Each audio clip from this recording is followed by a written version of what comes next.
Shalom dan selamat malam saudara-saudari yang dikasihi oleh Tuhan. Kita bertemu kembali di dalam acara Reset, Renungan Sebelum Tidur.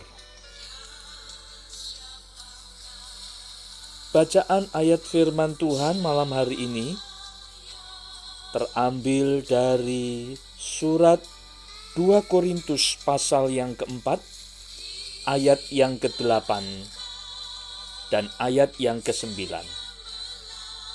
Demikian bunyi firman Tuhan. Dalam segala hal kami ditindas, namun tidak terjepit. Kami habis akal, namun tidak putus asa. Kami dianiaya, namun tidak ditinggalkan sendirian. Kami dihempaskan, namun tidak binasa.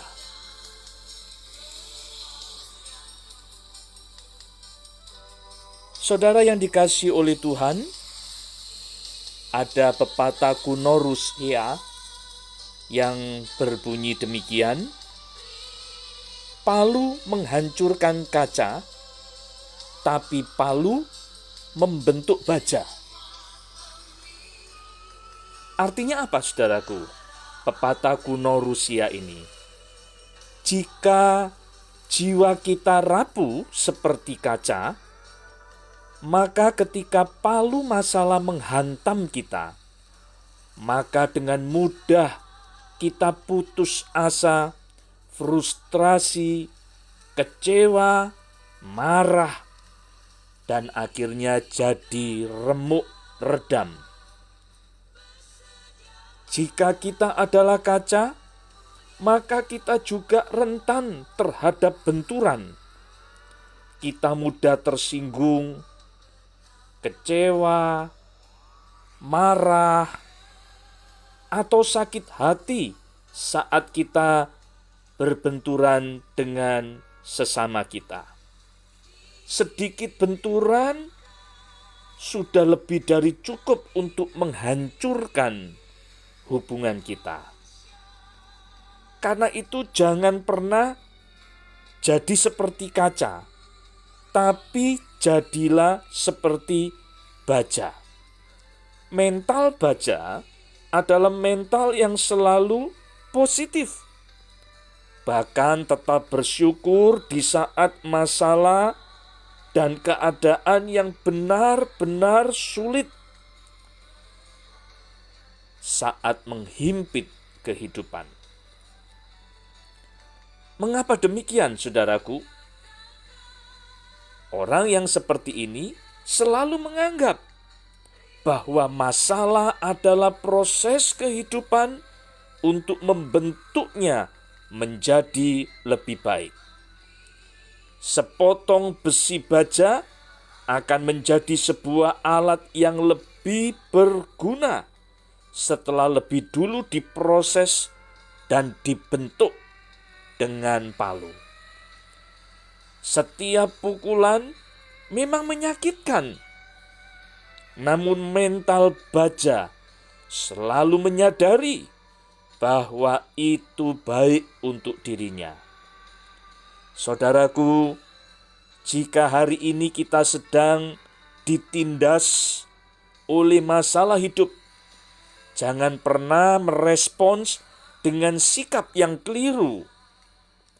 Jika kita adalah baja, kita akan selalu melihat palu yang menghantam kita sebagai sahabat yang akan membentuk kita. Sebaliknya, jika kita seperti kaca, maka kita akan selalu melihat palu sebagai musuh yang akan menghancurkan kita.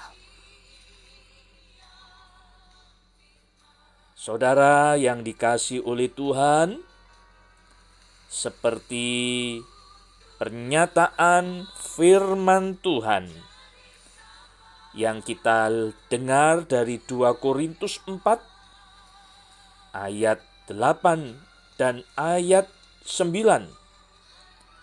Rasul Paulus mempunyai pribadi yang tangguh dan bermental baja.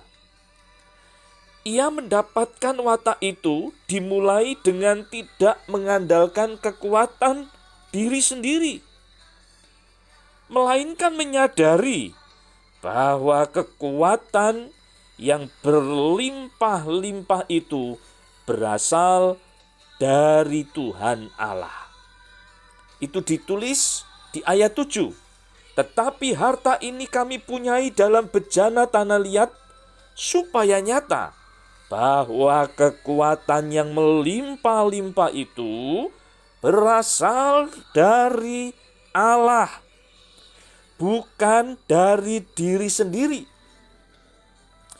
Kalau kita mengakui bahwa kekuatan yang berlimpah-limpah itu berasal dari Tuhan Allah, bukan dari diri sendiri, maka akan terjadi pengakuan seperti yang ditulis oleh Rasul Paulus di 2 Korintus pasal 4 ayat 8 dan 9. Dalam segala hal kami ditindas, namun tidak terjepit. Kami habis akal, namun tidak putus asa. Kami dianiaya, namun tidak ditinggalkan sendirian. Kami dihempaskan, namun tidak binasa. Inilah kekuatan yang datang dari Tuhan, saudaraku. Bukan karena kita yang kuat.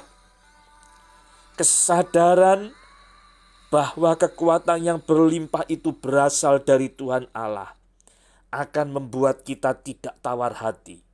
Dalam segala hal, sekalipun ada tindasan, tidak terjepit.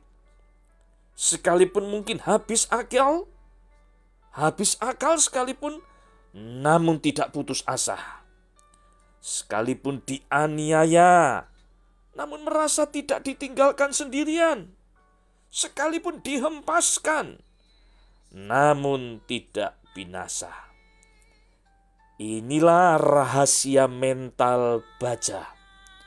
Rasul Paulus senantiasa membawa kematian Yesus di dalam tubuhnya, supaya kehidupan Yesus juga menjadi nyata di dalam tubuhnya. Itu ditulis di ayat yang ke-10. 2 Korintus 4 ayat yang ke-10. Kami senantiasa membawa kematian Yesus di dalam tubuh kami, supaya kehidupan Yesus juga menjadi nyata di dalam tubuh kami. Ayat 11, sebab kami yang masih hidup ini terus-menerus diserahkan kepada maut karena Yesus, supaya juga hidup Yesus menjadi nyata di dalam tubuh kami yang fana ini.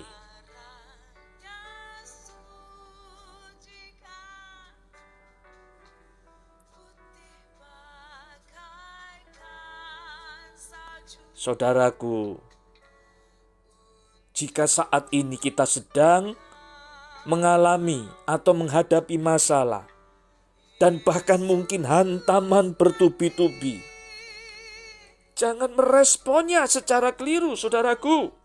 Jika kita mengandalkan kekuatan dan kemampuan pribadi kita, maka kita akan seperti kaca, atau memakai istilah yang digunakan oleh Rasul Paulus di ayat tadi, yaitu seperti bejana tanah liat yang mudah pecah, mudah retak, mudah hancur. Oleh karena itu kita minta hikmat Tuhan, kekuatan dari Tuhan, agar kita mengalami kuasa kematian dan bahkan kuasa kebangkitannya, sehingga kita punya mental baja. Dengan kekuatan Tuhan, kita akan sanggup berdiri di tengah badai. Bersama dengan Tuhan kita dimampukan untuk melewati masa pandemi ini, sehingga kita menghadapi hantaman demi hantaman masalah hidup. Tidak membuat kita putus asa, marah, bersungut-sungut, sampai akhirnya pecah, remuk, redam seperti kaca.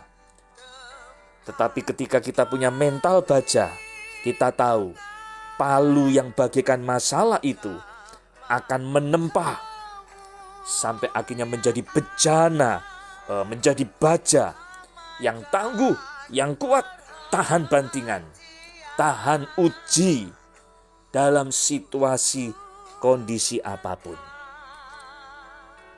Tetap semangat saudaraku menjalani hidup ini. Dan mari kita punya mental baja, bukan mental kaca. Tuhan Yesus memberkati. Ayo kita berdoa. Tuhan, Kau tahu keadaan kami saat ini. Hamba-Mu berdoa, jika Kau mendapati ada di antara kami yang bermental kaca, mudah pecah, responnya selalu keliru menghadapi masalah, lalu kemudian kami marah sama Tuhan, kami frustrasi, putus asa. Mari Tuhan Kau jamah kami saat ini. Terima kasih untuk setiap ujian yang terjadi, sehingga kami dibentuk oleh Tuhan dan kami punya mental baja. Berikan kekuatan berlimpah-limpah, berikan hikmat surgawi kepada kami, sehingga kami mampu melewati semuanya. Terima kasih Tuhan Yesus. Malam ini kami akan beristirahat di dalam damai sejahtera-Mu, dan mohon berkat Tuhan dicurahkan atas kami semua. Dalam nama Tuhan Yesus kami naikkan syukur. Haleluya. Amin. Selamat malam saudaraku, Tuhan Yesus memberkati. Tetap semangat dan miliki mental baja, bukan mental kaca.